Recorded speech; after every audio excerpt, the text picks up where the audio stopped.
Em nome de Jesus. Toma seu lugar. A vontade é de ficar assim a noite toda.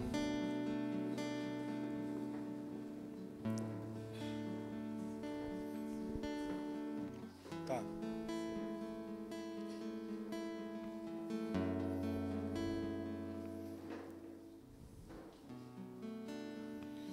Amém? Vamos dar continuidade ao que Deus está fazendo aqui ou não vamos? Está sendo bom, não está? Vocês estão ficando esquisitos que nem eu?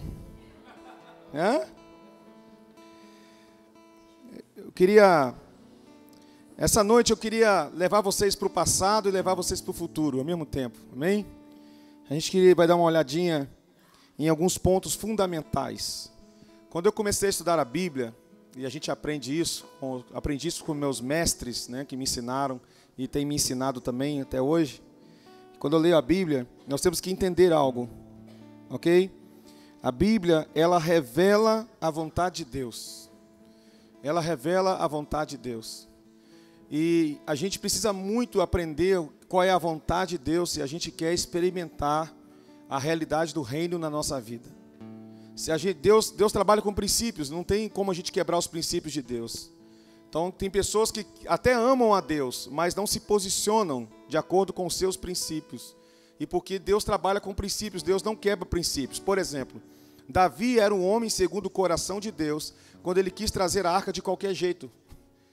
Ele queria trazer a arca do mesmo modo que os levitas, os filisteus levaram a arca.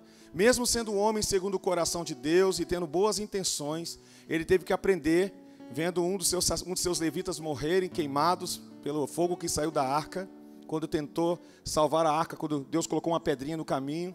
E às vezes Deus precisa colocar uma pedra no nosso caminho para a gente ser sacudido e voltar aos seus princípios, né? Porque pessoas bem intencionadas não funcionam no reino de Deus.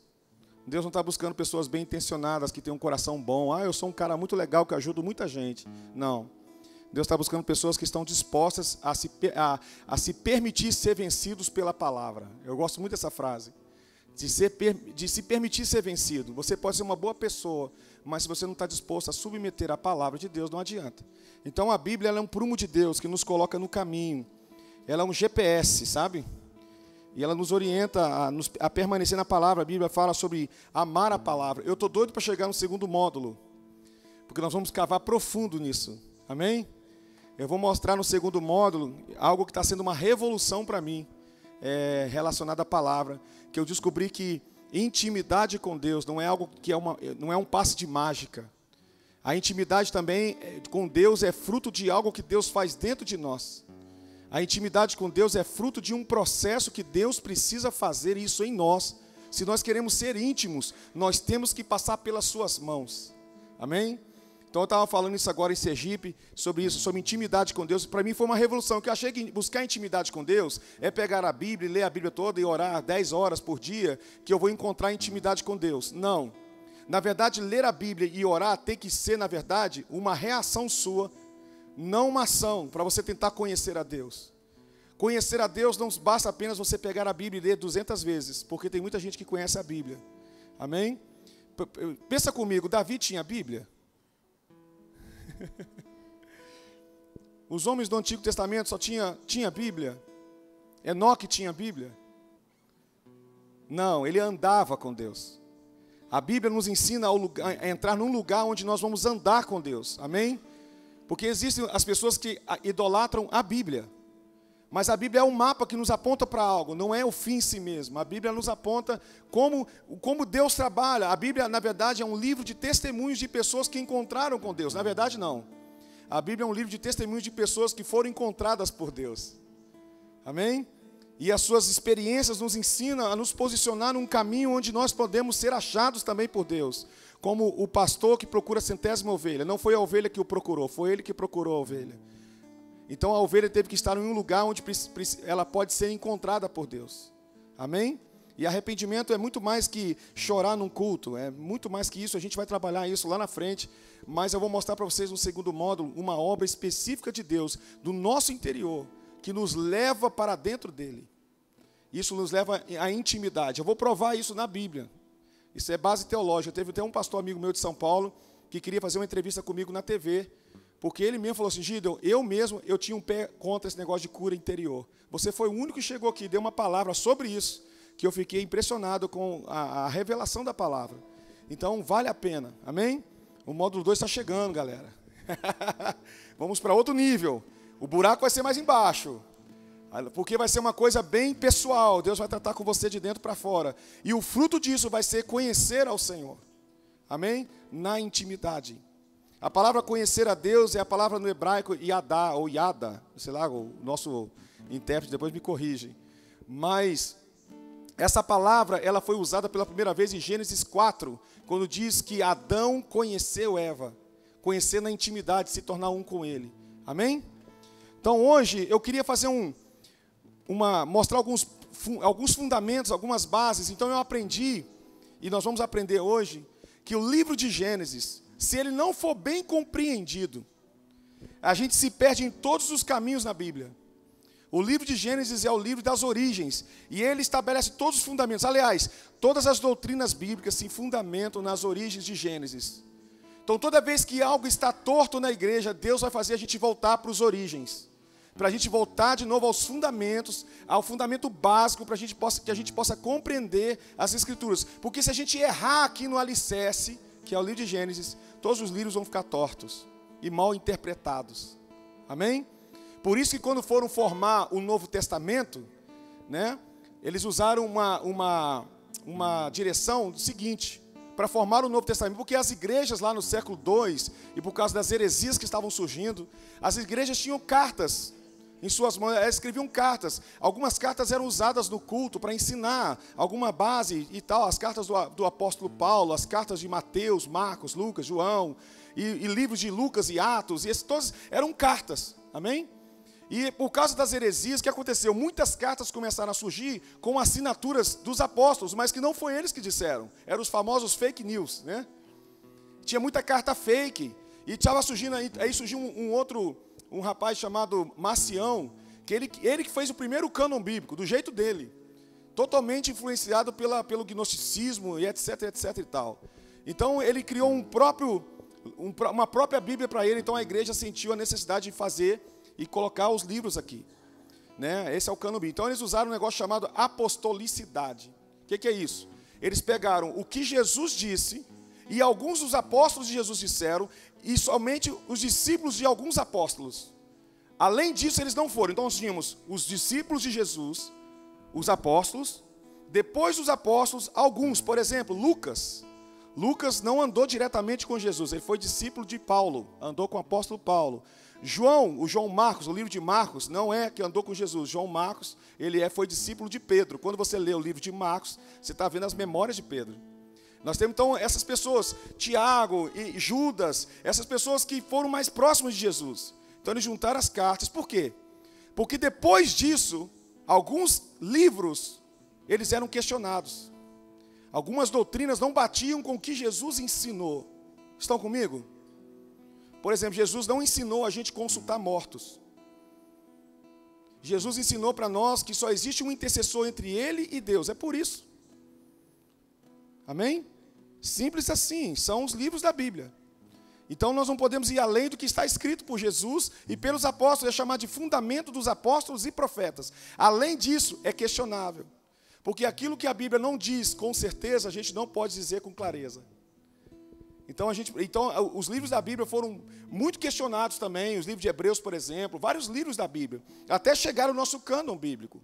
Então, quando eu estudo, porque eu sou racional também, nós somos inteligentes, quando eu leio o apóstolo Paulo, ele não sai uma vírgula do que Jesus ensinou. Amém? Mateus, nenhum dos livros que estão no Novo Testamento nosso bate de frente com o que Jesus ensinou. Pelo contrário, só afirmam e ainda alargam ainda mais o conhecimento para nós do que Jesus ensinou. Ok? Então Jesus, por exemplo, falou de eclésia, a igreja, Mateus 16. E o apóstolo Paulo trouxe o mistério, ele entendeu o mistério, ele abrangeu para nós ainda mais a revelação. Então, nós cremos nas Escrituras. E as Escrituras Sagradas, elas nos mostram, elas nos ensinam, a Bíblia, né? Esse conjunto de livros, 66 livros, 39 do Antigo Testamento, 27 no Novo, todos eles trabalham com uma coisa só. Existe uma linha tênue, que é a vontade de Deus, que é a redenção do mundo. Fala comigo, redenção do mundo. E a redenção do homem. Ok? Cara, eu poderia ficar horas aqui. Eu queria ter um dia, passar o dia inteiro falando sobre isso. Porque eu estou resumindo o negócio, mas vamos lá. Então, existe uma diferença. A Bíblia fala assim, a Bíblia, ela aponta para o propósito de Deus. Então, o propósito de Deus é o lugar onde Ele quer chegar. O propósito é o fim onde Ele quer chegar. Ok? Então, existe uma diferença de propósito de Deus para plano de Deus. Qual é a diferença de propósito de Deus e plano de Deus? Essa diferença você encontra em João 3,16. Todo mundo conhece. Porque Deus amou o mundo de tal maneira que deu seu único filho para que todo aquele que nele crê não pereça, mas tenha. Então, qual é o propósito, o fim do texto? Vida eterna. E qual é o plano? Dar o seu filho. Ou seja, salvação do homem não é propósito de Deus. Salvação é o plano. Então a salvação não é o fim, a salvação é o meio pelo qual Deus vai chegar no fim. Amém? Então, para nós olharmos para esse propósito de Deus, ainda que não se cumpriu em Gênesis, mas saiba de uma coisa, toda a Bíblia vai trabalhar com uma coisa só: a restauração de todas as coisas, conforme Gênesis 1, 2 e 3. A Bíblia trabalha com essa ideia, não fuja disso. Se você quer conhecer o propósito de Deus, ainda que ficou em protótipo, mas nós precisamos olhar para os elementos de Gênesis capítulo 1, 2 e 3, porque a Bíblia vai trabalhar com todas essas coisas, de restaurar todas as coisas, como era no Éden. Amém ou não? Então eu queria pegar uma máquina do tempo com vocês, para a gente ir lá no início de Gênesis, e nós vamos chamar essa aula hoje talvez de a intenção original de Deus. Nós precisamos entender o propósito de Deus, amém? Vamos olhar primeiramente o propósito. Nunca foi propósito de Deus salvar o homem. Mas por causa do pecado, Deus então começa o plano da redenção, de nos redimir, e não somente redimir a gente, mas redimir o planeta Terra. Toda a criação será redimida no fim dos tempos. Por isso que Isaías capítulo 9, Isaías capítulo 2, fala sobre a restauração do meio ambiente também. Você lembra em Noé, na aliança de Deus com Noé, ele faz uma aliança não somente com o ser humano, mas ele faz aliança com a criação. O cachorrinho da sua casa, o gato da sua casa tem uma aliança com Deus. Deus fez uma aliança com a própria criação dele. Amém? Ok, então, abra sua Bíblia, por favor. Colossenses 1, 16.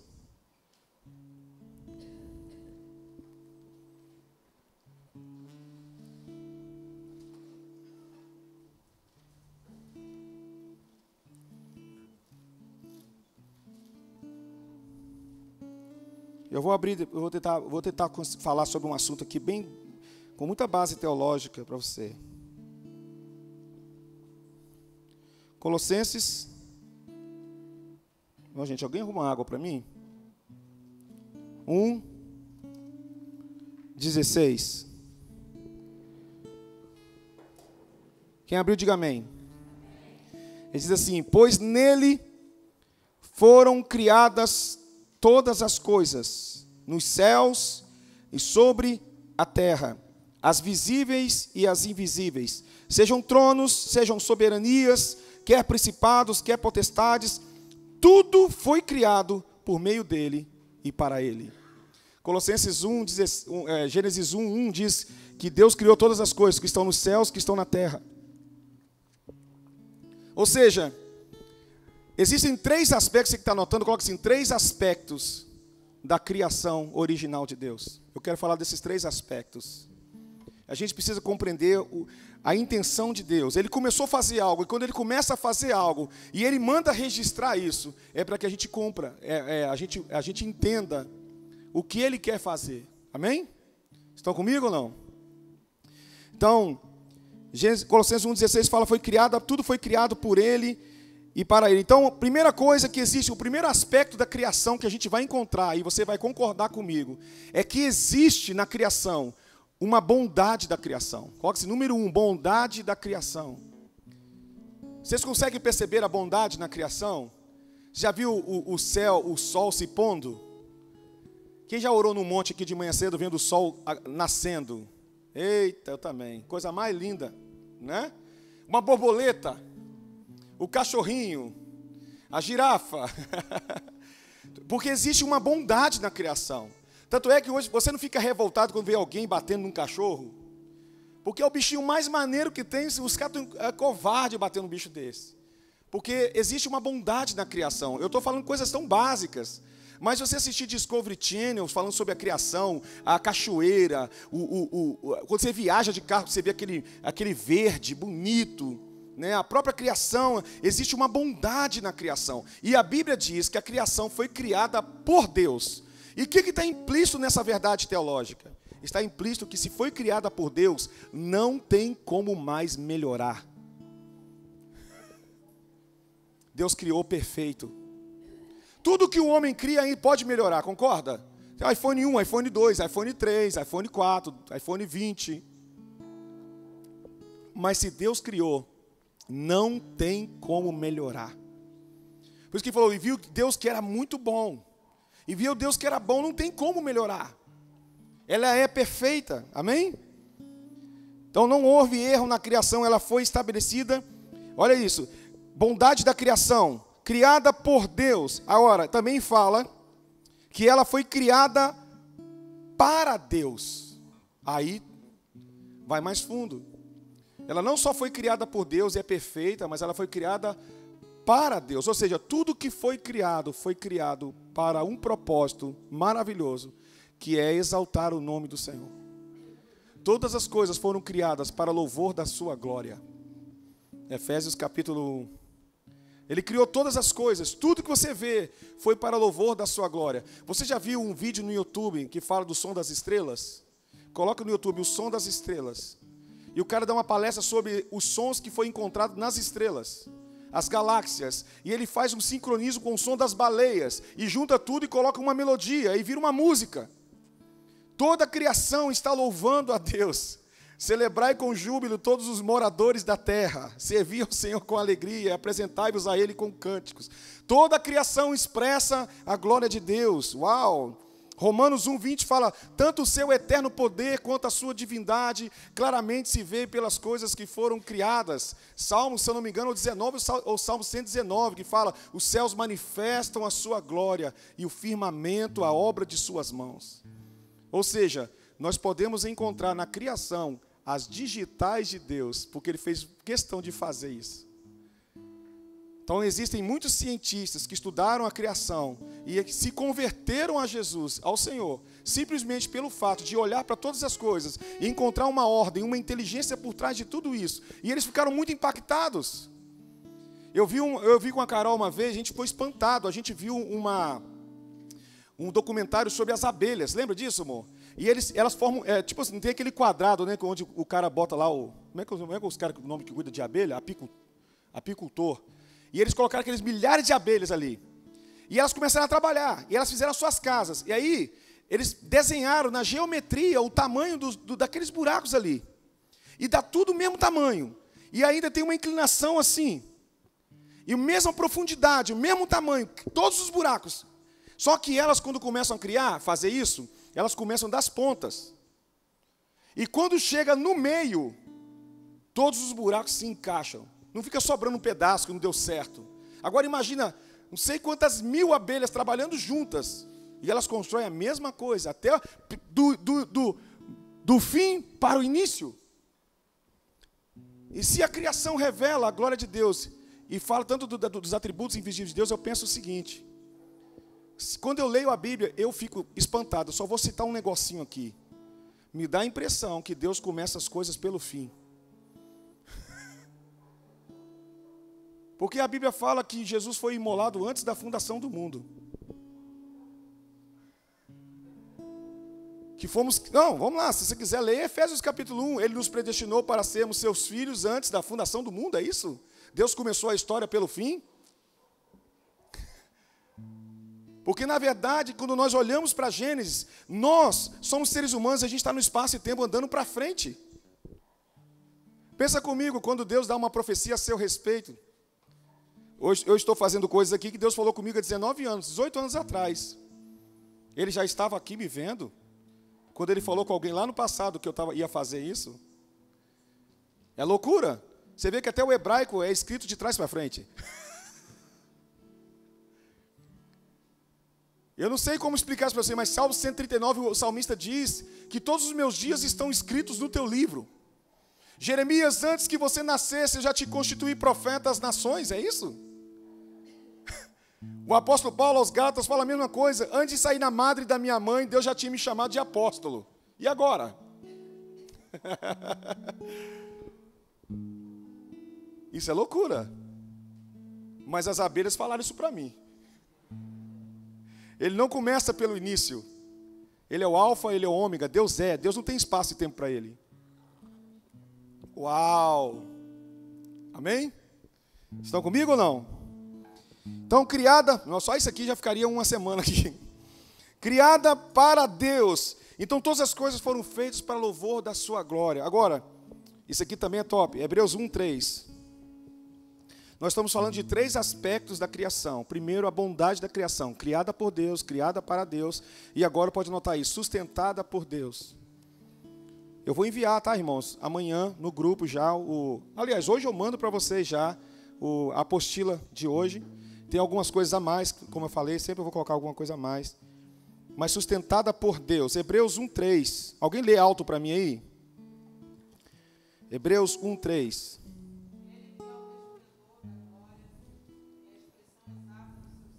Uau.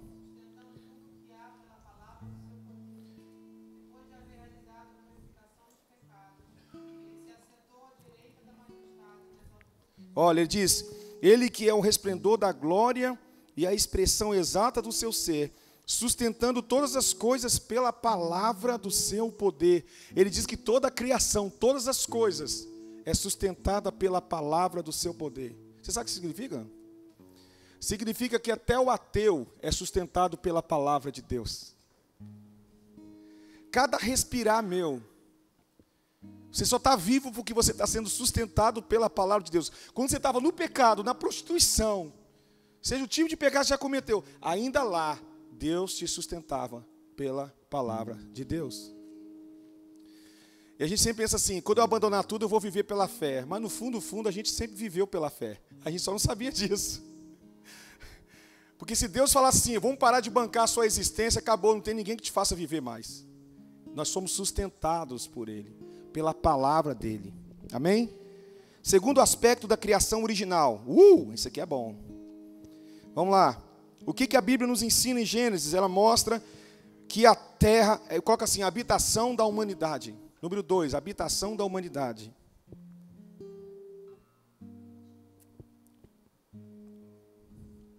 O que está dizendo isso? Você pode anotar aí Gênesis 2, 7 a 9, não vou ler não, mas anota só por causa de você ter. Mas porque Gênesis 2, 7 a 9 fala que o homem foi criado do pó da terra, amém? Deus fez aquele boneco de lama lá e soprou em suas narinas, amém? O que isso significa? Isso aqui quebra toda a teoria que fala fora da teoria da palavra de Deus. Porque eu já vi aquele filme que mostra os caras que foram abduzidos por um ET, aí ele anda pela espaçonave, aí ele encontra um espaço da espaçonave, aperta um botão sem querer. Aí abre assim uma imagem das galáxias, aí mostra a história para ele, que foi há muitos anos atrás, os ETs vieram para a Terra e botaram um ovinho aqui, você nasceu disso, nós somos então raiz disso. Não, a Bíblia diz para nós que essa Terra e nós temos uma relação íntima com ela. Parece que como a terra, ela tem 1/4 de água, né? O resto 1/4 de terra, o resto tudo de água. O nosso corpo é formado mais de água. Porque existe uma relação íntima com a terra. A terra foi criada para ser um lugar onde o ser humano, a imagem de Deus, se desenvolve. Amém? Ela foi criada com um ambiente perfeito para que o homem de Deus, o homem filho de Deus, se desenvolva. Então a terra tem uma relação com nós, ela foi criada para ser um lugar da nossa habitação, amém? Parece bobeirinha que eu estou falando, parece óbvio, mas não é. Para a gente entender o propósito de Deus. Segundo ponto, terceiro aspecto da criação original. A criação foi criada, a terra e todas as coisas foram criadas para ser também um lugar, não só para o desenvolvimento do ser humano, mas também para a comunhão de Deus com o ser humano. Deus criou esse lugar para ser um lugar onde Ele poderia passear no nosso meio e se relacionar conosco. Então, está aí comigo? É interessante porque Gênesis 2:25 fala que o homem, ele não tinha vergonha, eles estavam nus, mas não se envergonhavam diante de Deus. Mas após o pecado, a Bíblia fala que ele ouviu o som da voz de Deus vindo pelo jardim, perguntando onde está o homem, e ele se esconde de Deus. E é interessante porque eles usaram folhas de figueira para proteger suas vergonhas. E mesmo assim, ele se escondeu. Tá bom, já não estou mais pelado, não estou mais nu aqui, vamos lá, Deus, aparece, Senhor, eu estou aqui. Não, porque a nudez desse homem era muito mais que algo físico. E a folha de figueira fala da primeira atitude religiosa na Bíblia. É a tentativa do homem tapar a sua culpa com coisas externas. A religião, ela não consegue cobrir a culpa do interior. Ela só coloca uma máscara em nós, mas é só religião. Então, ele fala que essa terra foi um lugar para o homem se relacionar com Deus, mas chegou um momento que o homem pecou, e ele então foi rompido essa comunhão com Deus. E Deus começa então a procurar a presença de Deus, procurando o ser humano. Pensa comigo, um Deus onipresente, procurando o ser humano. Parece estranho, mas o homem parecia que no momento que ele estava em comunhão com Deus, ele era um com Deus. Ele estava em Deus, e ele já não estava mais no coração de Deus. Já não estava no lugar que Deus colocou ele para estar. Vamos lá. Então, comunhão com o Criador, amém?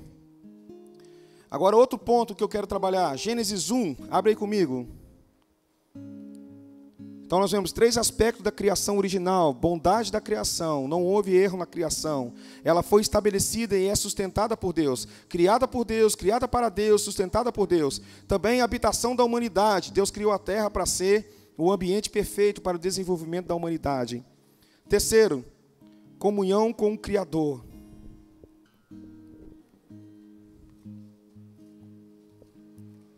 Eu tenho aqui hoje eu fiz eu coloquei algo a mais na minha apostila, que não está nessa apostila que eu usava para fazer esse estudo, e ela é chamada o tema é chamado de Antropologia Bíblica do Homem. Talvez eu fale um pouco sobre isso, tá?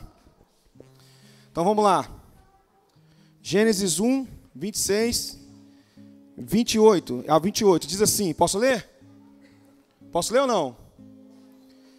E disse Deus, presta atenção nesse texto, façamos o homem à nossa imagem, conforme a nossa semelhança, e domine sobre os peixes do mar, e sobre as aves dos céus, e sobre o gado, e sobre toda a terra, e sobre todo o réptil que se move sobre a terra.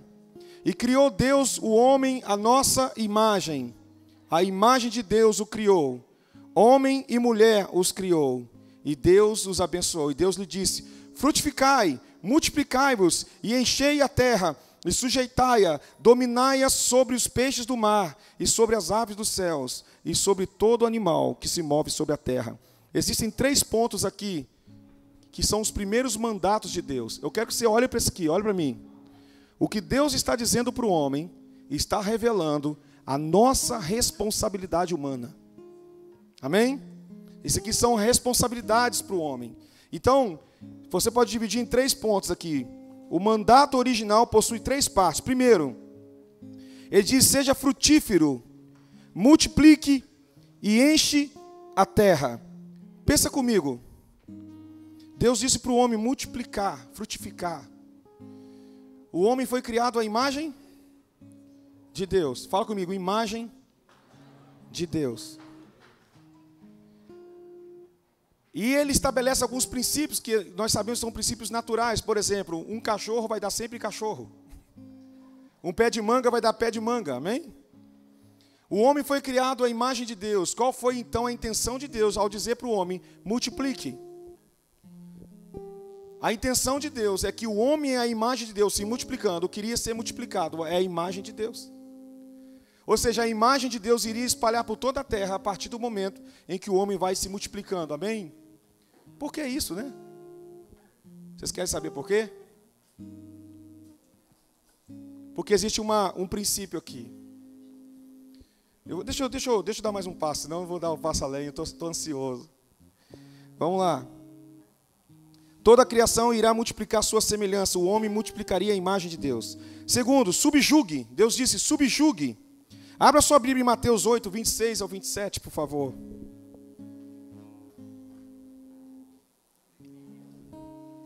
Mateus 8, 26 e 27.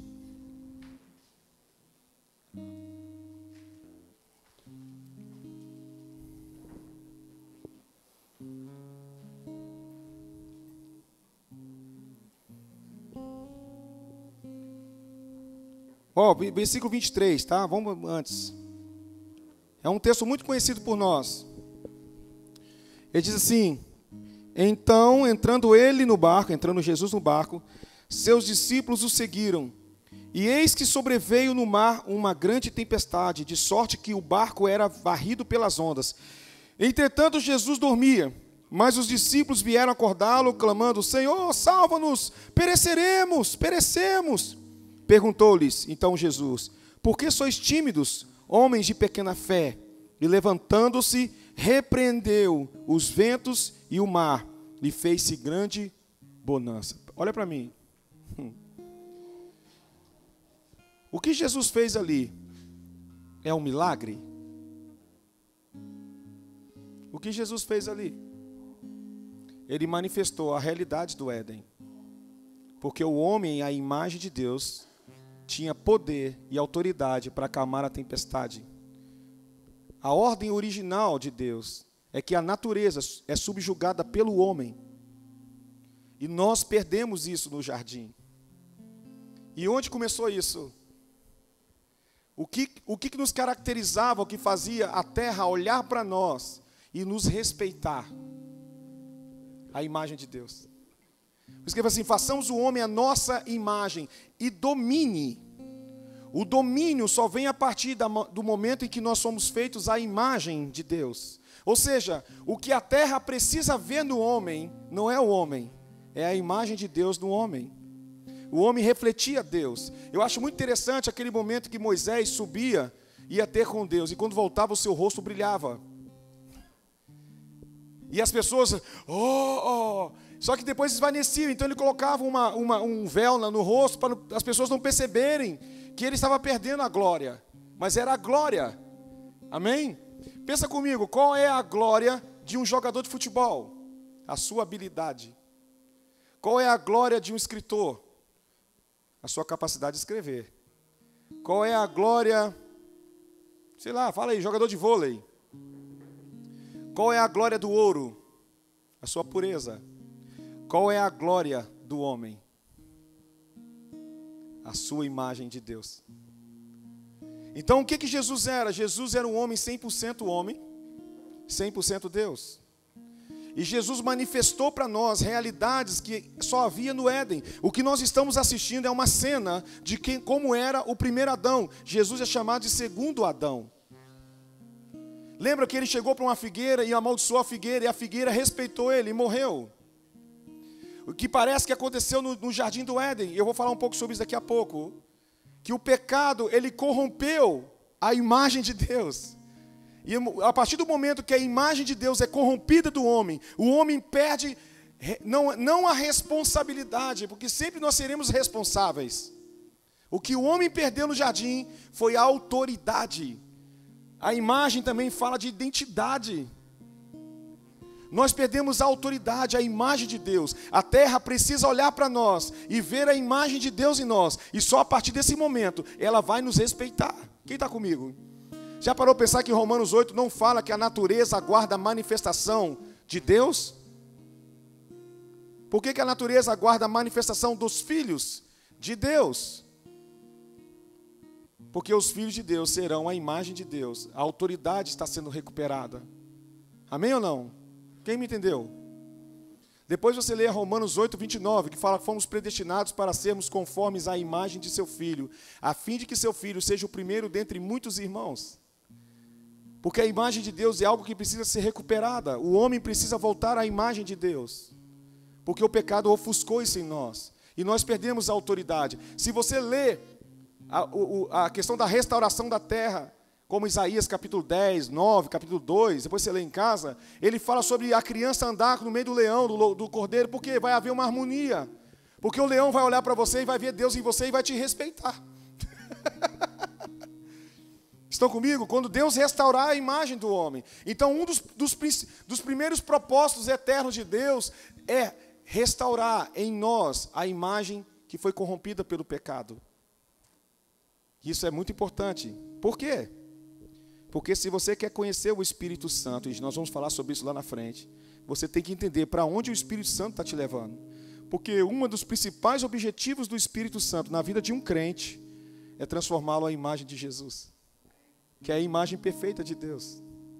Essa é a obra específica do Espírito Santo. O Espírito Santo não é para você se chamar assim, eu sou pentecostal porque eu falo glória a Deus, aleluia, eu falo profecia, eu rodo. Não, isso é muito bom. Mas o principal objetivo do Espírito Santo é restaurar o caráter ou a imagem de Jesus. Qual é o fruto? Qual é o produto final do Espírito Santo? Vamos lá, Gálatas. Amor, bondade, longanimidade, mansidão, domínio próprio. Quem é a pessoa que você conheceu nesse planeta que tinha todos eles ao mesmo tempo? Jesus. Então, qual é o fruto do Espírito? Gerar Jesus em você. Por quê? Porque Jesus é a perfeita imagem de Deus. Amém? Toda a obra do Espírito Santo, olha para mim, maturidade cristã não tem a ver com tempo de igreja. Maturidade cristã tem a ver com o quanto você tem da imagem de Deus formada em você. Mas só existe uma maneira de você ser transformado e ser transformada. Por isso que depois que Paulo fala de Moisés com o rosto coberto com aquele véu, que ele está chamando Moisés de dissimulado. Porque Moisés ia lá, tomava uma carga da glória de Deus e descia, e todo mundo, que olha o brilho no rosto. Só que ele via que quando ele saía da glória de Deus, da imagem, aquilo ia apagando, ele botava um véu então para ninguém perceber. E aí ele fala assim, e nós não somos como Moisés. Uau! E ele fala assim, e nós, com um rosto descoberto, contemplando a imagem da glória de Deus, somos transformados de glória. Qual é a glória do homem? Na mesma imagem de Deus. Ou seja, o princípio de transformação de uma vida, sabe onde começa? Quando a gente tira a máscara. E sabe o que a religião faz? Ela cria máscaras. É por isso que você vê pastores gritando no púlpito aquilo que nem eles têm. Aí usa um tipo de voz para mostrar uma espiritualidade. Nessa noite, essa terra. Mentira, você não vai para o açougue comprar carne assim. Então a gente percebe isso, que a primeira coisa que Deus precisa fazer conosco, além de romper o orgulho que a gente tem para sermos transformados, Deus precisa te humanizar. Eu não conheço alguém que passou por uma obra do Espírito Santo que não seja humano. Porque Deus precisa rasgar esse falso espiritual que nós somos. A gente usa muita máscara de espiritualidade. Oi, paz do Senhor verdadeiramente. Aí chega em casa, bate na esposa. Miserável. Desonra a sua palavra, desonra os amigos, desonra para tudo. Então, primeiro, Deus tem que romper. Só que o problema é que a própria máscara, ela se chama orgulho. Então, o quanto você está disposto a tirar a máscara e se expor. A Bíblia fala, se andarmos na luz como Ele na luz está, temos comunhão uns com os outros. Por que comunhão uns com os outros? Porque quando eu estou na luz, eu não finjo. Eu não tenho uma agenda secreta dentro de mim. As pessoas me conhecem como eu sou. Pensa no apóstolo Paulo. Eu nunca conheci alguém tão claro como o apóstolo Paulo, que andava na luz. Ele falou que ele foi arrebatado, gente. O cara tinha experiências sobrenaturais. E sabe o que ele disse? Um dia ele falou assim, eu faço questão que as pessoas me conheçam como eu sou fora da plataforma. E ninguém quer ouvir um pregador hoje que diz assim, semana passada veio um demônio e bateu na minha cara. Nós só queremos ouvir os super-heróis. Homens assim ninguém quer ouvir. Ele era extremamente sincero, entende? Ele andava na luz, o apóstolo Paulo. Ele não tinha uma falsa espiritualidade, ele era muito honesto. Mas a questão é que nós somos orgulho. A pior coisa é você pregar para uma pessoa que acha que está no lugar que não está. Dizia-se, um dos nossos pais espirituais falou que é mais fácil a gente fazer filhos espirituais, novos, do que ressuscitar os mortos na igreja. Porque são pessoas que acham que está, mas elas não percebem a sua realidade. Então essas pessoas precisam ver a glória de Deus para que elas falem assim, ai de mim que sou um homem de lábios impuros e habito em meio a um povo de impuros lábios. É quando você diz ai, que começa o mover no céu. Depois que ele falou assim, ai, sabe o que aconteceu? O céu começou a mover a favor dele. Veio um anjo e foi lá debaixo do trono, pegou com uma tenaz, uma brasa, e veio e tocou nos seus. E se ele tivesse dito, ai de mim que sou um homem de ouvidos impuros, onde é que você acha que o anjo iria tocar? Ou seja, Deus só toca nas áreas que nós confessamos.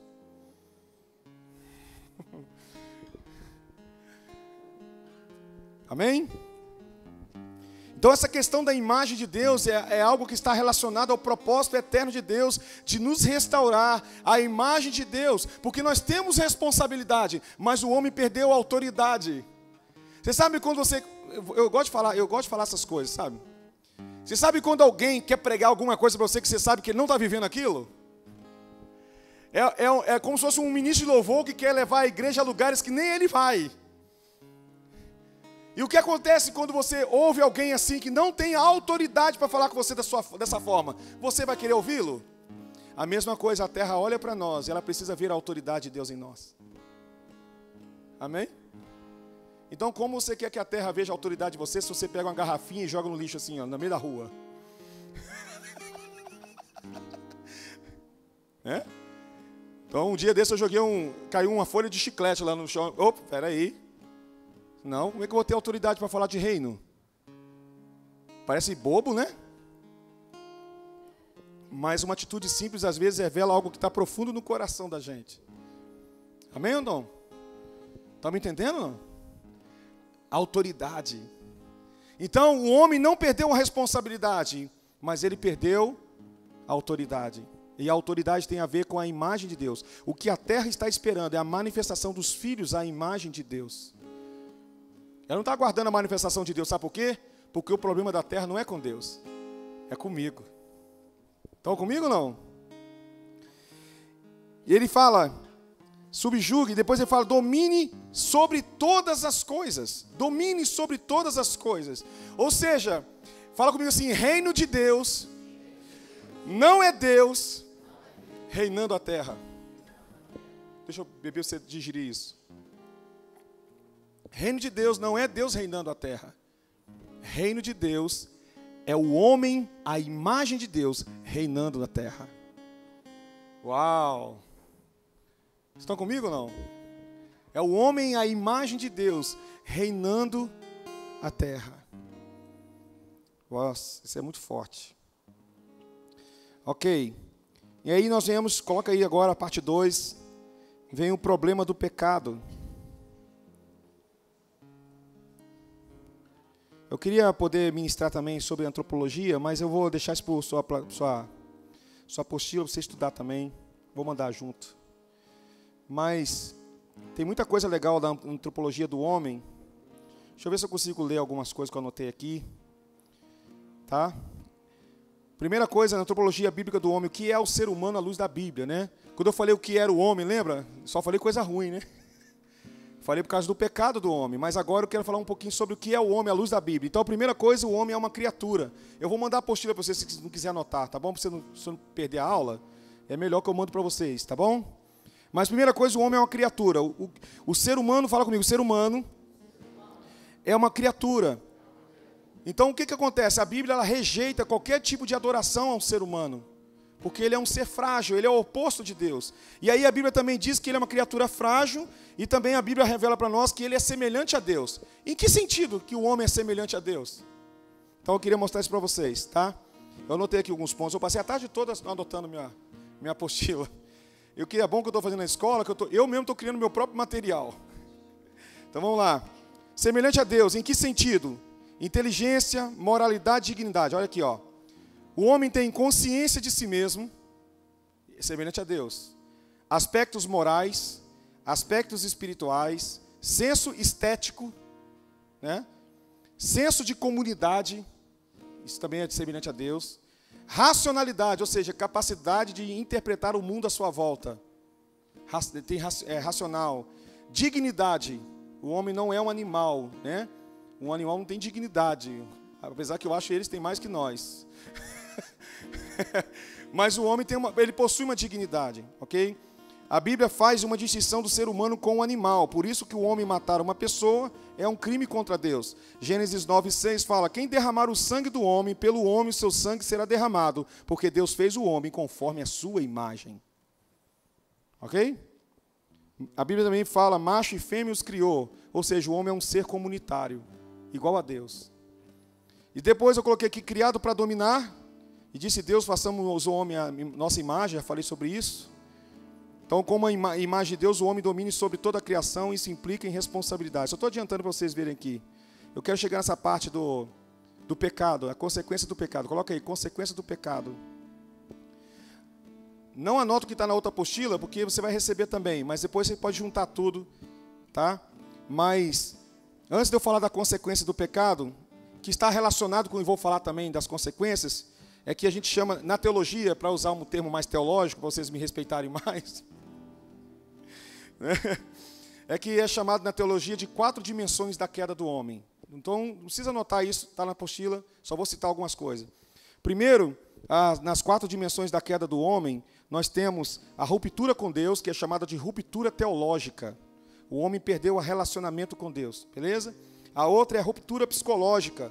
O homem começou a sentir vergonha, culpa. Isso é uma ruptura psicológica. A outra ruptura é ecológica.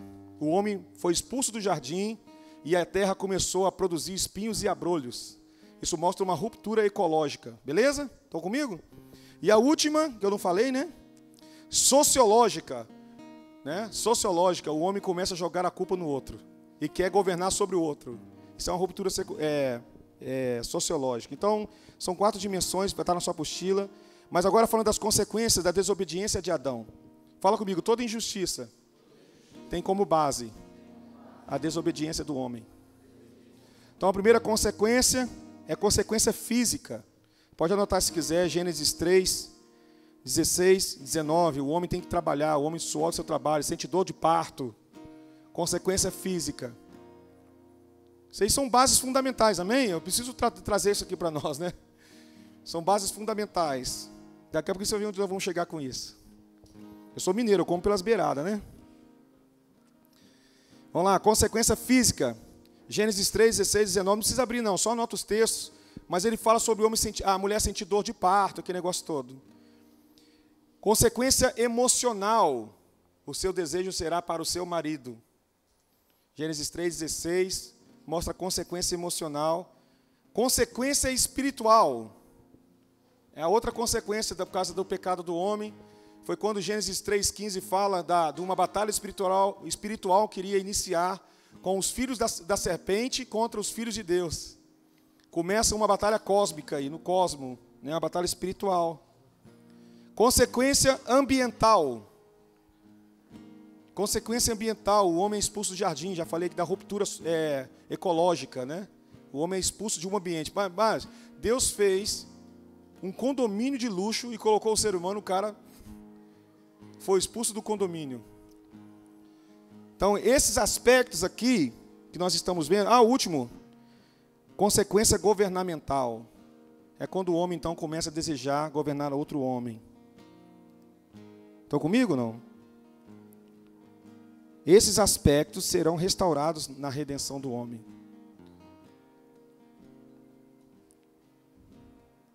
A corrupção, olha isso aqui, Romanos 8, abre comigo aí, Romanos 8. 20. Na verdade, eu estou preparando vocês para falar de reino, né?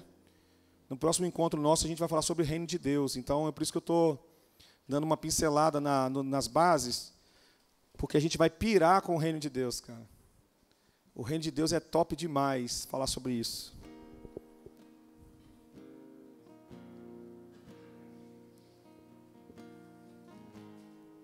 Então, pensa comigo, nós estamos falando da terra, da bondade da criação e tudo. Falamos também do homem, a consequência do pecado, que o pecado causou no ser humano. Eu quero mostrar para vocês isso por quê? Porque toda a Bíblia trabalha com a restauração dessas duas coisas. Amém? A Bíblia trabalha com isso. Tudo que você vai ler está relacionado a isso.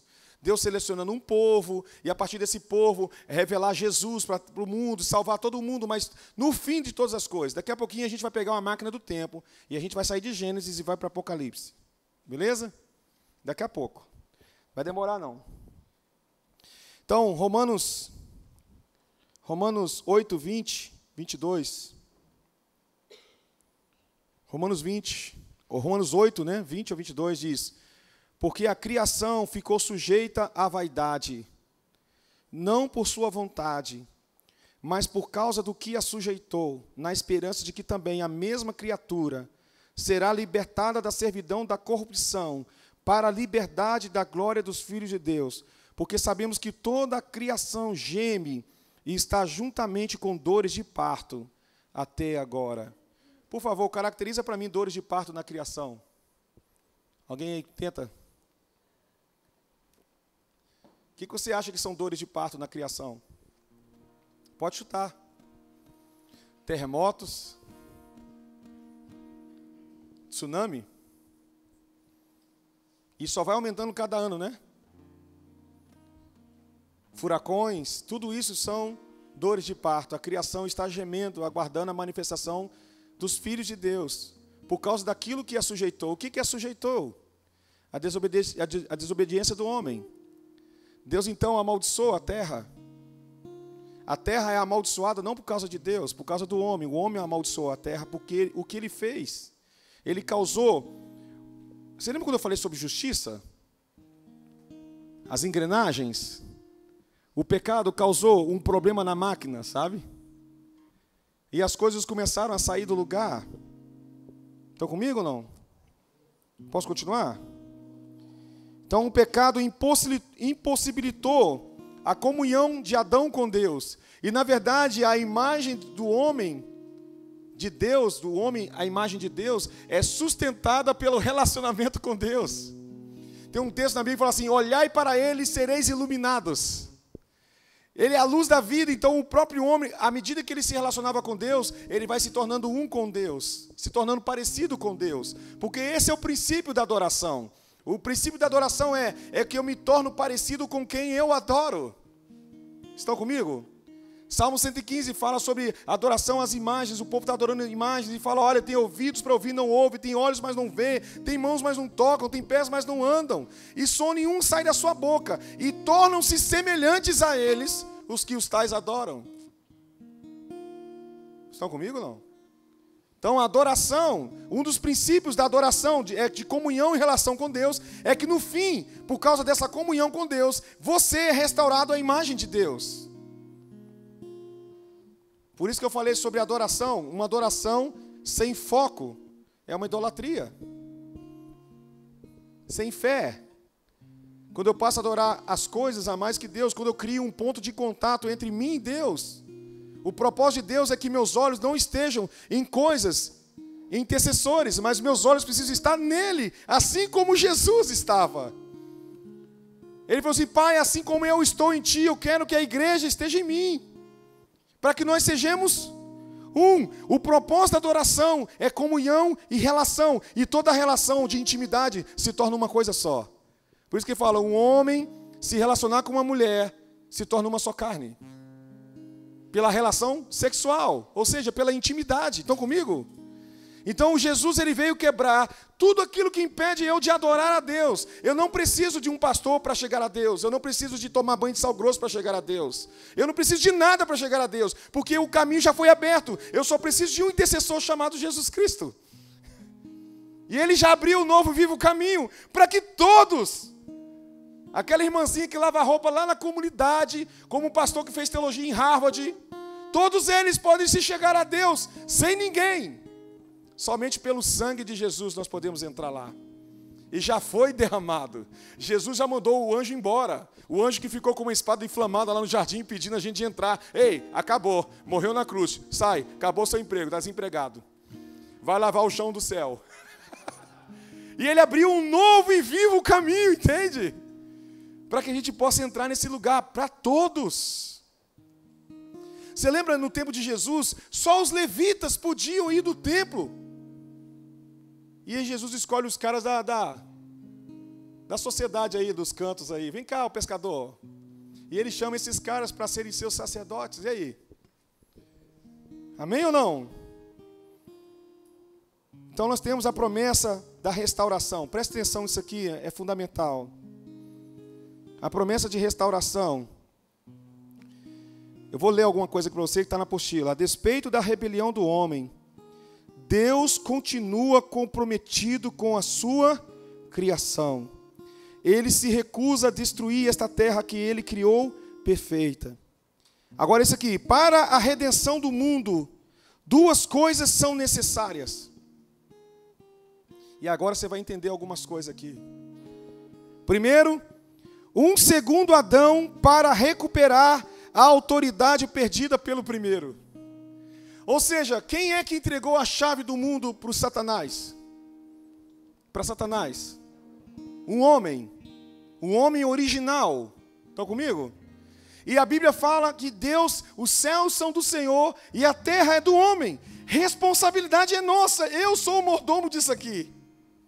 Por isso que eu usei aquele exemplo que não estava aqui, eu usei de um dono de um prédio, que tem vários apartamentos, e eu resolvo alugar para você um apartamento. Eu continuo sendo dono do prédio? Claro, aquele apartamento é meu? Sim, mas eu posso entrar agora a hora que eu quero? Por quê? Porque nós temos um contrato, eu aluguei para você. Mesmo sendo meu, eu não posso entrar se você não me autorizar. Então a terra é do homem, por isso que nós devemos orar. Porque a oração é uma chave para a autorização de Deus. Senhor, venha na minha casa, manifesta o seu poder aqui, transforma a vida do meu pai. Eu preciso orar, eu preciso autorizá-lo, porque esse apartamento é dele, mas ele tem um contrato comigo e eu sou responsável por ele. Eu tenho que cuidar bem do apartamento. Quem está comigo? Então ele está dizendo isso, que um segundo Adão, ou seja, Adão perdeu para Satanás no jardim e Jesus ganhou de Satanás no deserto. Quando você está vendo Jesus e Satanás lá na tentação, você está vendo o segundo round. Round 2, fight. E aí Jesus ganha de lavada de Satanás. Ok? E ele vem para recuperar toda a autoridade. Lembra quando Satanás levou Jesus para um pináculo do templo, um lugar bem alto. E ele falou assim, ó, ele olhou para todos os reinos desse mundo, todos os reinos, e falou assim, tudo isso me foi dado. Quem deu para ele? O homem. E sabe o que ele vai fazer? Ele vai usar o princípio da adoração. Porque eu não vou dar essa aula hoje, mas quando eu falar sobre sacerdócio. Porque foi a partir da adoração do homem a outros deuses que Satanás se aproveitou disso e tomou toda a autoridade da terra. E ele vai assim, se você se prostrar e me adorar, eu te dou. Por que ele falou isso? Porque implicitamente está dizendo assim, foi assim que foi me entregue. Uau! Então, a minha adoração dá direito a quem eu adoro de governar e habitar a minha vida. Esse é um princípio mais fundamental. Por isso que quando eu trabalhei com libertação um tempo, eu ia expulsar demônio de uma pessoa, o demônio falava assim, esta é minha. Ela é minha. Por quê? Porque certamente aquela pessoa passou a vida toda se relacionando com aqueles espíritos e dando a eles legalidade de cuidar da sua vida. E ele se acha na autoridade. Tanto é que quando a pessoa sai desse tipo de religião, ela entrega a vida para Jesus, a primeira batalha espiritual que ela vai enfrentar é o diabo tentando reivindicar a sua vida.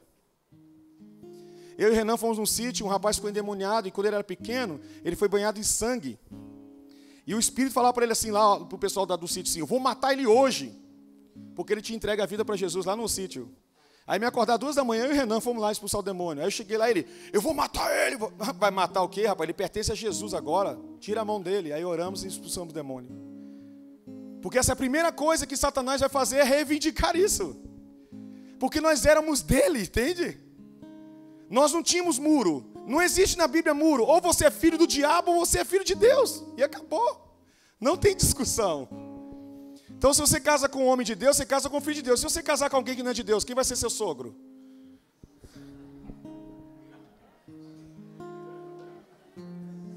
Fica a dica. Não existe.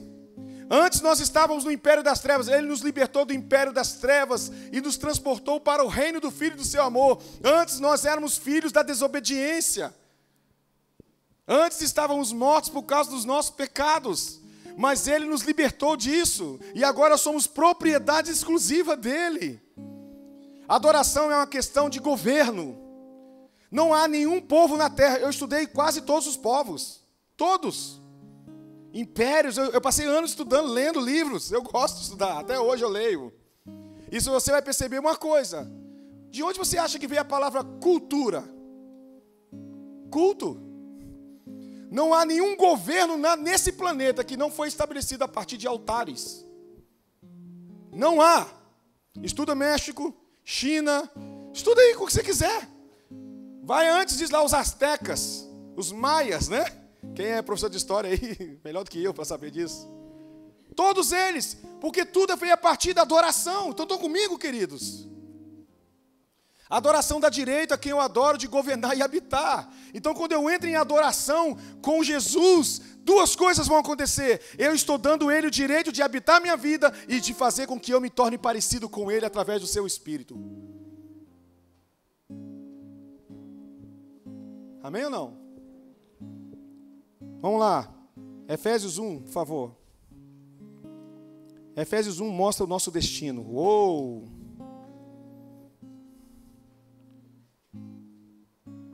Levanta um altar de adoração na sua vida, na sua casa. Você vai ver quem governa a sua casa. É Jesus. Governe, vive a sua vida de adoração diária, 24 horas por dia. Adoração não tem nada a ver com o que você fala, o que você canta. Adoração tem a ver com o que você está se tornando nele. Amém? A verdadeira adoração para Deus é uma vida de atitudes. Não precisa de palavras. Mas eu vivo uma vida de adoração quando eu vivo uma vida para honrar o seu nome. Eu não posso pagar pelo que Jesus fez por mim. Ninguém pode. Mas nós podemos honrar o que Ele fez. Nós podemos viver uma vida para honrar. Eu vou honrar minha esposa como Cristo quer que eu honre a minha esposa. Então eu estou vivendo uma vida de adoração toda vez que eu honro a minha esposa.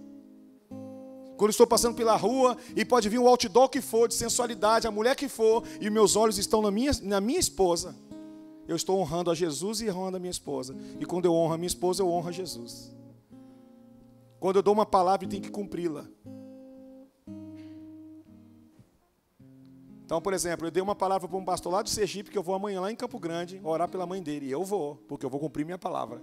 Eu estou muito cansado, mas amanhã eu vou pegar o carro e vou lá em Campo Grande orar por ela. Porque é a minha palavra. No reino de Deus funciona na palavra. Amém? Isso é vida de adoração. É vida de reino de Deus, é vida de entrega. Não tem a ver com o que você canta, não são os louvores que você canta. É o que você está vivendo em Deus. Ele fala em Efésios, e Paulo, nossa, eu queria falar de Efésios, mas eu não posso agora. Mas o livro de Efésios, ele é tremendo. Ele fala assim, versículo 9, não é isso que eu falei? Deixa eu ver se eu confirmar aqui. É isso. Ele fala, desvendando-nos o mistério da sua vontade, segundo o seu beneplácito, segundo o seu conselho, que propuseram em si mesmo de tornar a congregar em Cristo todas as coisas que estão nos céus, quanto as que estão na terra. Por que Jesus, por que o apóstolo Paulo, inspirado pelo Espírito Santo, falou que o mistério de Deus que ele descobriu foi que Deus vai tornar a congregar todas as coisas que estão nos céus, quanto as que estão na terra? Por que ele usou o termo tornar a congregar? Ou fazer de novo? Porque um dia, céus e terra eram congregados, convergidos em Cristo. Estão comigo? O que parece que os céus e a terra, eles eram uma coisa só. A realidade celestial e a realidade terrena numa coisa só. É como se o jardim do Éden fosse um sobrado, sabe? Deus podia descer e falar com o homem, andar no meio do homem, e eles eram uma coisa só. Não dá para explicar, não chega ao nosso pensamento. Mas você sabia que quando eu estudei sobre a Torre de Babel, Gênesis capítulo 11, uma das coisas que era o intuito deles era invadir a morada divina. Porque no mundo antigo, eles achavam que os céus eram 2 quilômetros de distância da terra. Eles construíram uma famosa zigurate, que era uma pirâmide cheia de escadas para subir. E eles subiam até um ponto e faziam sacrifícios ali. Porque eles queriam entrar no céu à força. Eles saíram do jardim, se rebelaram contra Deus, e agora eles constroem uma torre, vão voltar para lá. Eles se reúnem com arrogância, porque estão dizendo para Deus, olha, você trouxe dilúvio, né? Gênesis 6, o senhor não gostou da gente estava mal, aí só veio e traz dilúvio para nós. Gênesis 8, 9 é o dilúvio, a destruição da terra. Agora eu quero ver você matar a gente. Vamos construir uma torre, vai ficar todo mundo aqui em cima. Pode mandar tsunami. Quem está comigo? Aí a unidade do homem trouxe fragmentação nos povos. Aí em Atos capítulo 2 acontece ao contrário. Porque até então é o intuito do homem entrar no céu. E ao fazer isso, ele trouxe fragmentação, desunidade. No Pentecostes é o contrário, é o céu invadindo a terra e Deus unindo todos os povos numa língua só. Quem está comigo? O homem quer tocar, e agora parece que os céus e a terra naquela época dava a impressão que estava muito próximo, mas com o aumento do pecado, o ser humano e os céus e a terra foram se separando tanto que hoje existe ateu. Existem pessoas que não acreditam em nada disso. Isso revela a nossa distância da consciência dos céus. Mas ele diz que vai chegar um tempo que ele vai tornar a congregar em Cristo todas as coisas que estão nos céus, que estão na terra. E eu acho muito lindo isso, porque talvez na próxima aula eu vou falar sobre isso, porque esse é o papel da igreja. A Bíblia fala que a igreja está assentada em Cristo, nas regiões celestiais. Quem já estudou batalha espiritual sabe que tem o céu, os céus e a terra. Onde a igreja está? Entre o céu e a terra, nos céus. Ou seja, a igreja, ela foi chamada para ser uma extensão de tudo que Deus quer fazer na terra. Deus tem que passar pela igreja. Paulo sabe disso. E ele entende que esse é o papel da igreja. Nós fomos chamados para ser uma extensão de Deus na terra. Eu gosto muito de uma expressão sobre o reino, que eu vou falar quando falar de reino. O reino de Deus é a extensão do ser de Deus. Uau! Tornar a congregar em Cristo. Então, para a gente terminar, eu queria mostrar um pouco para vocês o futuro. Deixa eu te dar uma garantia. Quem entregou seu coração para Jesus aqui? Todos, né? Deixa eu dizer uma coisa para você. Um dia, isso aí está escrito no livro da vida, já era. Você foi selado com o Espírito Santo. É garantido para você. Um dia, todos nós vamos viver o que está aqui, que eu vou ler para você. Pensa comigo. Todos nós. A eternidade já começou, queridos. Não é que você vai um dia morar na eternidade. A eternidade já veio morar dentro de você. Ela já está dentro de nós, entende? Eu vou falar sobre reino, a gente vai pirar o cabeção aqui, né? Vai ser piração, por quê? Deixa pra lá. Porque se eu falar, eu vou ficar esquisito aqui na frente. E está sendo gravado, doidão. Mas a eternidade já começou. Eu aprendi algo, o Luiz Hermínio falou algo que eu acredito. Não é porque você tem uma promessa que vai acontecer que você já não pode experimentar em você a realidade daquela promessa. Por incrível que pareça, na Bíblia a gente vê homens que viveram porque a profecia que eles profetizavam já estava dentro deles, era real para eles. Mesmo que a circunstância era totalmente diferente, mas eles experimentavam, é por isso que eles davam a vida por aquilo, porque estava dentro deles. A mesma coisa nós podemos experimentar o céu aqui agora, dentro de nós. Não tem como explicar, né, Angélica? A Angélica saiu daqui chorando. Meu Deus, Jesus me tocou, Jesus me tocou. Por quê? Porque isso é real, não tem como explicar. mas está dentro de nós a presença de Deus. Amém? Então eu quero ler rapidamente. Ai, meu Deus. Abra sua Bíblia, Apocalipse 21.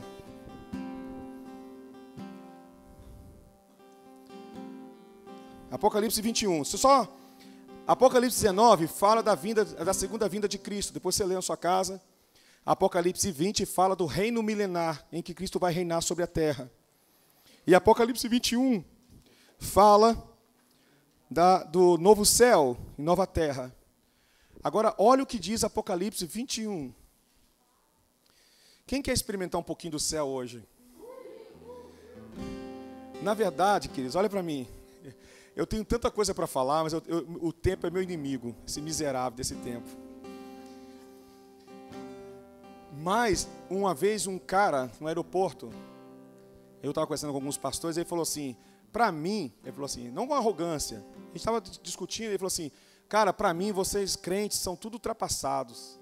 Eu falei assim, eu concordo com você. Ele, não entendi.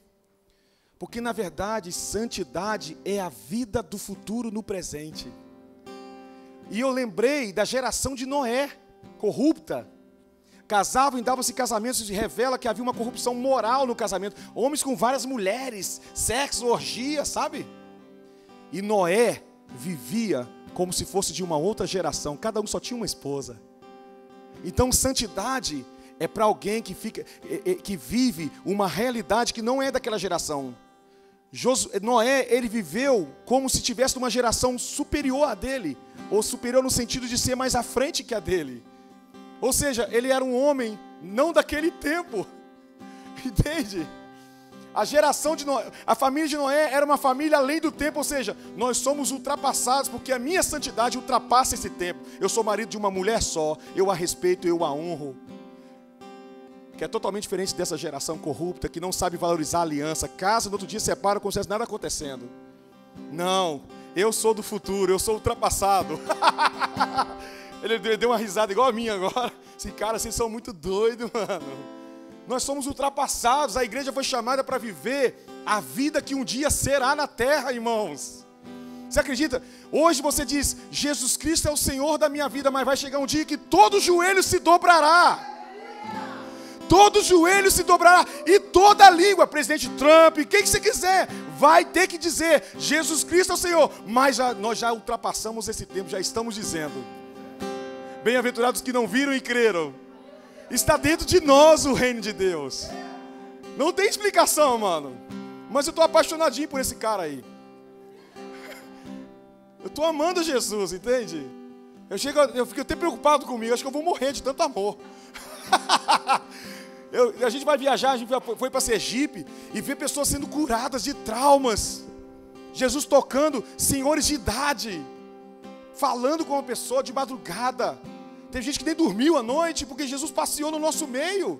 E não tem coisa melhor que você terminar olhando para o pastor com o olho cheio de lágrimas e agradecendo a Deus por aqueles dias. Eu falei assim, Senhor, você vai me matar. Então eu tenho que me controlar minhas emoções porque eu fico doido com esse negócio. Eu sou apaixonado por isso, irmãos. É algo que não tem explicação, nós somos ultrapassados. Chama o seu irmão de ultrapassado aí, ó. E Apocalipse 21, como é que está a câmera aí? Está filmando ainda? Quanto tempo tem aí na câmera? Está marcando aí. No meio, vê aí. Aí em cima aí. No cartão, tá vendo? No meio. Tá dizendo 1 hora, meia hora. Tá vendo não, né? 1 hora? 1h13? Oh, aleluia! Aleluia! Isso eu corto depois. Esse aqui é meu lado assembleiano. De vez em quando eu sou meio presbiteriano, entendeu? Sou católico de vez em quando também. Já percebeu que sou meio católico? A irmã é católica, então eu também sou católico de vez em quando, entendeu? Porque eu sou universal. De vez em quando eu sou universal. Meu amigo, minha amiga.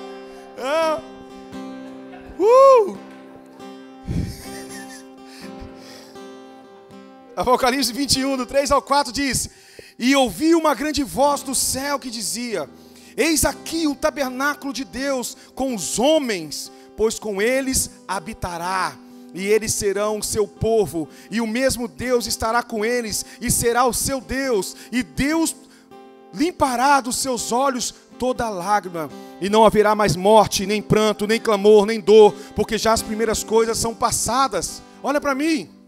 Você sabe o que me impactou? Porque o Ângelo Basso, ele fala que isso aqui é uma visão gráfica da oração: venha a nós o teu reino, seja feita a tua vontade aqui na terra como é feita nos céus. E só que quando eu li esse texto, eu já vi pregadores dizer assim, que lá no céu não haverá mais tristeza, nem angústia, Deus limpará dos nossos olhos toda lágrima. Mas ele não está falando do céu. João está vendo a Nova Jerusalém descendo do céu, vindo para a terra. E aqui na terra ainda, ele vai enxugar dos olhos toda lágrima. Céus e terra convergindo em Cristo Jesus. Existe uma teologia tão errada chamada teologia do escapismo. Ainda bem que eu vou morar no céu. Não! Deus está buscando pessoas para cooperar para que o céu venha para a terra. Eu preguei isso para pastores em São Paulo. Ficou um silêncio de 30 segundos. Não é bíblico dizer eu vou morar no céu. Mas o céu vai morar em mim. A Bíblia não fala da gente indo para o céu, a Bíblia fala do céu vindo para a terra, estão entendendo? Os céus estão voltando para a terra, isso é muita loucura. Então o que nós chamamos de céu, popularmente, né, não existe essa expressão céu, nós chamamos de eternidade, nós vamos para a eternidade morar com Ele. Nós vamos entrar na eternidade, e a Bíblia diz que haverá novo céu e nova terra. Uau! Céus e terra se encontram. Aí, Davi Fernandes, aí, ó. Tô copiando sua música, mano. Davi é meu amigão. Estão comigo? Agora, deixa eu ler os textos para a gente não perder muito tempo. Você anota, 1 Coríntios 15, 25 e 26. Esse texto de 1 Coríntios 15, 25 e 26 fala do que Jesus vai fazer no reino milenar, que está no Apocalipse 20, que antecede Apocalipse 21, ok? Que ele vê a Nova Jerusalém vinda do céu. Fala comigo, Nova Jerusalém. Uau. Vou te mostrar um negócio que me impactou agora. Aí 1 Coríntios 15, 26, fala, porque convém que reine até que haja posto a todos os inimigos debaixo dos seus pés. Ora, o último inimigo que há de ser aniquilado é a morte. Então ele está dizendo que no reino milenar, ele vai colocar todos os seus inimigos debaixo dos nossos pés. A Bíblia fala que Jesus vai colocar tudo em ordem nessa terra. Vai ser uma revolução, uma nova era no planeta. Isso é bíblico, é teológico, condiz com o que os judeus esperam. Amém ou não? Eles esperam esse Messias aqui, que vai passar o cerol em quem... Irmãos, ai daqueles que se levantarem contra Israel, irmãos. Você contava assim, ele é o leão da tribo de Judá. É ele, isso mesmo. Ele vai reinar em Jerusalém. Cristo está vindo para reinar. Para de achar que você, eu vou ser arrebatado para o céu e acabou. Não! A Bíblia não fala que você vai ser arrebatado para o céu, fala que você vai encontrar com Ele nos ares. Provavelmente na sua vinda. A palavra que Paulo usou nesse texto, ele usou a palavra parúzia no grego. E eu fui estudar a palavra parúzia no mundo antigo. Sabe o que era? Quando um rei vinha de uma batalha para a sua terra, aqui é a nossa cidade, aqui. O nosso rei está voltando depois de vencer uma batalha, ok?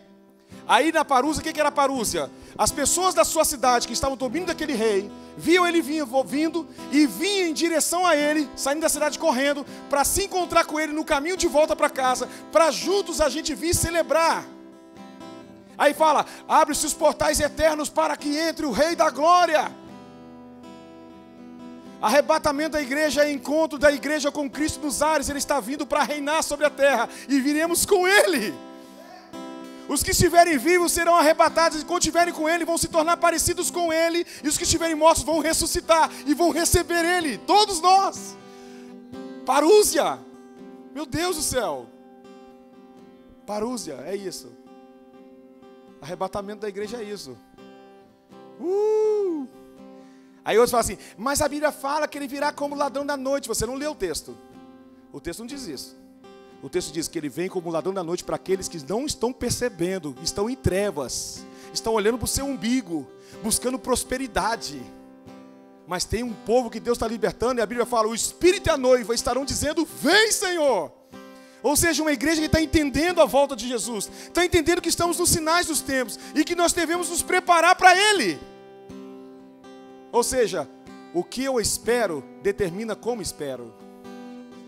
Então a minha santidade é determinada pelo conhecimento de quem está vindo. Amém ou não? Uau! Isso aqui é top. Agora, isso aqui me questiona. Só para ter, 1 Coríntios 15, 25, 26 eu falei.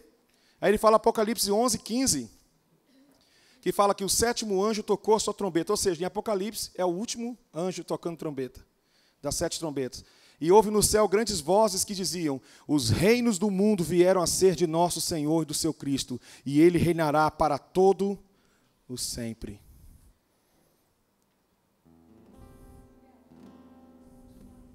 Sim.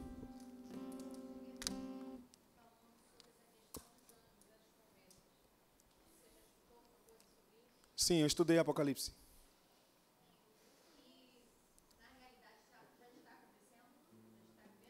Em certo ponto, sim. Sim, mas vai aumentar. Assim como, por exemplo, o anticristo já veio? Não. Mas já manifesta o espírito do anticristo. Hitler foi um anticristo. Antíoco Epifanes também foi um anticristo. Alexandre o Grande.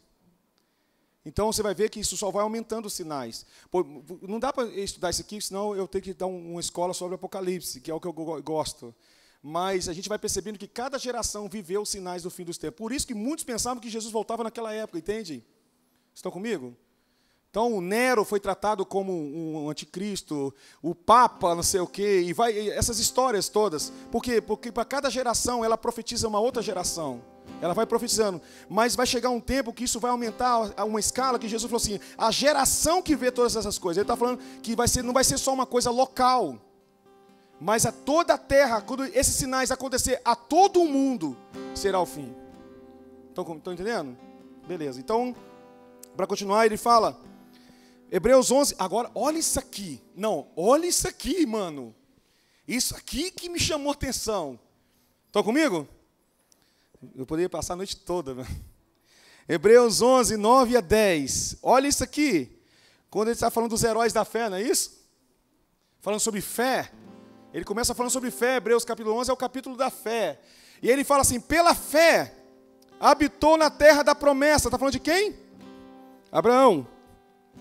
Como em terra alheia, morando em cabanas com Isaque e Jacó, herdeiros com ele da mesma promessa, porque esperava a cidade que tem fundamentos, da qual o artifício e construtor é Deus. Opa, peraí. Abraão, Gênesis capítulo 12, está dizendo que ele esperava uma cidade cujo fundamento é o Senhor. Que cidade é essa? Que cidade é essa? Apocalipse 21. A Nova Jerusalém. Mas peraí. Está dizendo que Abraão esperava isso. Mas Abraão é um dos primeiros da fila que entrou na história. Isso é Gênesis capítulo 12. É mundo lá bem... E ele já vivia como alguém que esperava o futuro? Peraí. E por causa disso, por causa da sua esperança, ele viveu como peregrino. Ou seja, a sua esperança fundamentava as suas atitudes. A maneira como ele vivia estava relacionado à sua expectativa. Agora, quem falou com ele sobre uma cidade? Não, que eu entendo que Jacó, Deus mostrou o futuro para Jacó. Mostrou para ele uma escada, e não era uma zigurate, era uma escada. E ele fala que os anjos subiam e desciam. Quem era aquela escada? Porque Jesus falou assim, vocês vão ver os céus abertos e vocês vão ver os anjos subindo e descendo sobre o Filho do Homem. A escada era Jesus. Ou seja, Jacó viu o futuro, entende? Não estou entendendo, não. Deus revelava o futuro para esses homens. Porque à medida que revelava para eles, a sua vida se moldava à sua esperança. Que tipo de esperança você tem na Bíblia? Ah, Deus vai mudar a minha vida. Isso é pouco. Ah, Deus vai me dar uma casa. Isso é muito pouco. Vai me dar um marido. Isso aí é pequeno para Deus. Na verdade, o que Deus quer é que você espere por aquilo que Ele quer fazer. Oh. Não, acabou não. Hebreus 11:16 fala, mas agora desejam. Agora ele está falando que todos eles. Os heróis da fé. Ele não está falando que é só Abraão não, Carol. Ele está falando que todos. Mas agora desejam. Mas agora desejam uma melhor, isto é, a celestial, a cidade celestial. Por isso também, Deus não se envergonha deles, de se chamar seu Deus, porque Ele já lhes preparou uma cidade. Deus não fala assim que Deus se envergonhará, Deus não vai se envergonhar, não, Deus não se envergonha deles. Deus, na verdade, tem prazer neles, porque eles vivem como alguém que espera os céus se manifestar na terra. É por isso que Davi era homem segundo o coração de Deus, que ele dizia, eu não darei descanso aos meus olhos e às minhas pálpebras, até construir um lugar para ti, ó Deus, aqui. Amém ou não? Mas acabou não. Filipenses 3:20 fala, mas a nossa cidade está nos céus, de onde também esperamos o Salvador, o Senhor Jesus Cristo. Estão falando de uma cidade, estão entendendo? A nova Jerusalém que vem do céu para a terra. Apocalipse 21, não, desculpa, é isso mesmo. Apocalipse 21:5 diz, e o que estava sentado sobre o trono disse, eis que faço nova todas as coisas, e disse-me, escreve, porque estas palavras são verdadeiras e fiéis. Posso mostrar um negócio mais doido ainda? Vocês deixam?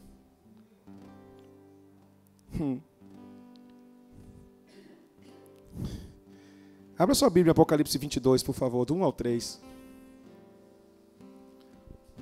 Vocês lembram? Fala de alguns elementos do Jardim do Éden, por favor. Alguém pode falar alto para mim aí? Elementos do jardim que a Bíblia descreve. Alguns elementos lá, vai lá. Já falou o principal. Árvore da vida, o rio. Ok. Só que isso está no Éden, né? O Jardim do Éden está lá no passado, Gênesis 1 e 2, 3. Agora vamos para Apocalipse, olha para mim isso aqui. Apocalipse 22, do 1 ao 3 diz assim, e mostrou-me um rio puro da água da vida, claro como um cristal, que procedia do trono de Deus e do Cordeiro. Aqui ele está descrevendo, Apocalipse 22, irmãos, é uma descrição da cidade. Apocalipse 21, ele viu a cidade. Agora, 22, ele vai falar da cidade. Ele está falando do futuro para você. João viu, tá? Claro como cristal, do Cordeiro. No meio da sua praça. Na praça de onde? Da cidade. Fala comigo, cidade. Qual cidade? Nova Jerusalém. Ele diz, no meio da sua praça, e de um lado do outro do rio, estava a árvore. Ué, onde você viu uma árvore da vida na Bíblia? Em Gênesis. E ele está dizendo que a árvore da vida está no mesmo lugar, só que agora o Jardim do Éden é a praça da cidade. Só que alguém já morou em roça aqui? Não. Já foi na roça? Ele fala que a árvore da vida vai de um lado ao outro do rio. Quem já tomou banho lá no distrito industrial, sabe que para uma árvore de um outro lado do rio, significa que o rio passa por baixo dela. E a árvore não é tão pequena assim. Muito grande. Ele está mostrando que era somente um jardim, agora é uma cidade desenvolvida, cujo arquiteto é o Senhor. E a praça... E o que você vai fazer na praça? Se não para namorar, para passar um momento importante, romântico com os seus filhos. Uau! E ele continua dizendo, no meio da sua praça, de um outro lado do rio, estava a árvore da vida, que produz 12 frutos, dando seu fruto de mês em mês, e as folhas da árvore são para a saúde das nações. E ali nunca mais haverá maldição contra alguém. Oh! E nela estará o trono de Deus e do Cordeiro, e os seus servos o servirão.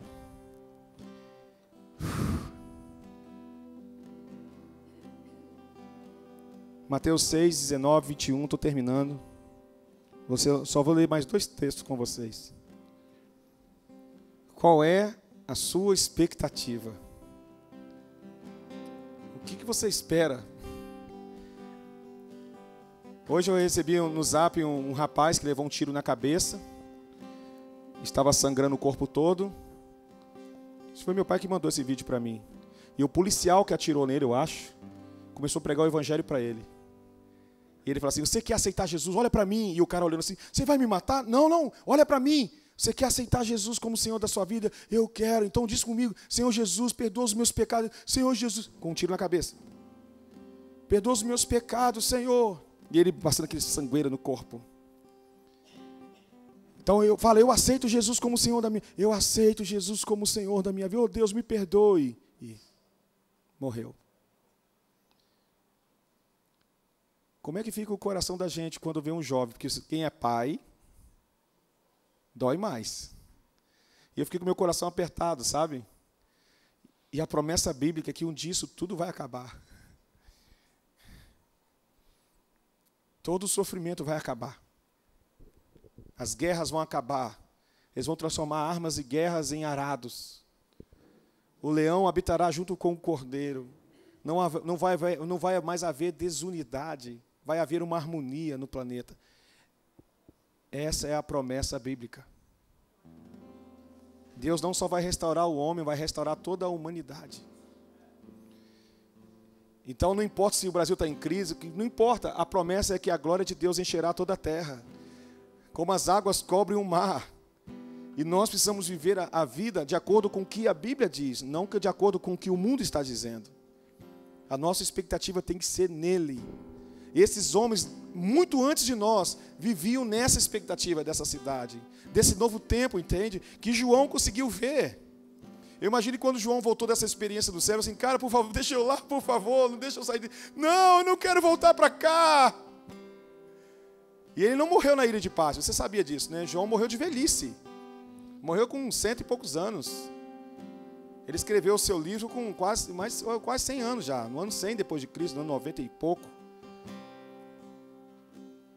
E esse homem viu o que Abraão viu aqui, ó. Os pais da fé viviam nessa expectativa. E a Bíblia diz em Mateus 6, 19 a 21, fala assim, olha o que Jesus está dizendo. Não ajunteis tesouros na terra, onde a traça e a ferrugem tudo consomem, e onde os ladrões minam e roubam, mas ajuntai tesouros no céu, onde nem a traça nem a ferrugem consomem, onde os ladrões não minam nem roubam, porque onde estiver o vosso tesouro, aí estará também o vosso coração. Qual é o seu tesouro? Porque o seu tesouro revela onde está seu coração. E ele fala, viva na expectativa.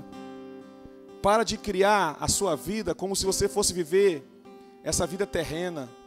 Coloque a sua expectativa naquilo que Deus vai fazer. E isso vai influenciar a sua santidade, a sua vida com Deus. A minha vida se baseia numa coisa só, em fazer a vontade de Deus e ser cooperador com Ele. A Bíblia fala que nós somos embaixadores de Cristo. Esse é o nosso papel. O nosso papel é para viver agora o que um dia será, para que o mundo veja em nós o reino de Deus. E às vezes a gente olha para as pessoas que passam a vida toda construindo coisas aqui na terra, e ela morre, e não leva nada. Os faraós do Egito, sabe o que eles faziam? Eles construíam um buraco e mandavam colocar todos os teus tesouros lá. O rei Tutankhamon colocou todos os seus tesouros lá, e teve um cara, depois de milhares de anos aí no passado, estava lá cavando um buraquinho, achou uma montanha debaixo, mais de 6 quantos bilhões de dólares de ouro, desse faraó que achou que ia levar com ele para outra vida. Você não vai levar é nada. Então viva essa vida e faça valer a pena. Marque a vida das pessoas. Na morte da minha sogra, a gente foi no cemitério e estava cheio de gente que foi marcado pela vida dela. E isso é juntar tesouro nos céus. É fazendo a vontade de Deus, ao próximo, amando o próximo, amando as pessoas. Nós temos que fazer alguma coisa, faça valer a pena a sua vida. Porque o que você faz agora vai determinar o seu futuro. E nós vivemos nessa vida num espaço de tempo desse tamanho. O que é a vossa vida? Sois como a neblina que vento vem, espalha como a palha. Agora imagine uma corda de 200 milhões de metros e a sua vida é só isso aqui, ó. E a gente vive essa vida como se fosse não é nada. Nossa expectativa está na cidade. Um dia ele virá e está próximo. Os sinais dos tempos estão apontando. Agora, só para terminar, o último texto, eu prometo, eu juro. 1 Coríntios 15, 19. Só anota, eu vou ler rápido e vou ler alto para você. Amém? Se esperamos em Cristo só nesta vida, somos os mais miseráveis de todos os homens. Todos esses homens do passado viveram na expectativa de um futuro. E na expectativa do futuro, e quando você coloca a expectativa no futuro, aquela realidade do futuro começa a se tornar real dentro de você. É como um cara que vai construir uma casa. Meu pai chegou no terreno lá da casa dele, o baldio, tudo sujo. Ele olhou para mim, meu pai está aí ainda? Meu pai já foi embora. Foi embora, né? Porque ele trabalha cedo. O meu pai chegou no terreno assim, todo sujo, eu lá pegando as ferramentas, ele olhou para mim assim, Nino, o que você está vendo aqui? Rapaz, eu só vejo sujeira, eu estou lascado. Que eu vou ter que construir 12, 16 sapatos aí, eu e meu pai, cavando buraco, 6 horas da manhã. E assim, você não vê o que eu vejo. Eu já vejo a casa pronta. Então, meu pai já construiu a casa dele, porque a expectativa da casa pronta gerava nele aquele desejo, meu Deus, eu estou vendo a casa pronta, não vejo a hora de chegar nesse dia. Então, vamos trabalhar e vamos construir esse lugar. Uau! Ele era impulsionado pela realidade de que um dia ia acontecer, mas já estava dentro dele, entende? Onde estão os nossos olhos?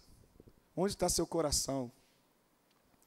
Isso aqui, só disso aqui já revela para mim muito desvio das nossas pregações. Que as nossas pregações revelam as nossas expectativas. E as nossas expectativas revelam os nossos posicionamentos. Porque parece que só se ensina hoje como resolver os nossos problemas agora. E Jesus está buscando um povo que espera nele, espera que ele vai trazer. Ele falou que ele prometeu, ele vai cumprir. E à medida que eu me posiciono na direção disso, da vontade de Deus, ele derrama uma graça em nós que nos capacita a realizar essa vontade. Vamos ficar de pé?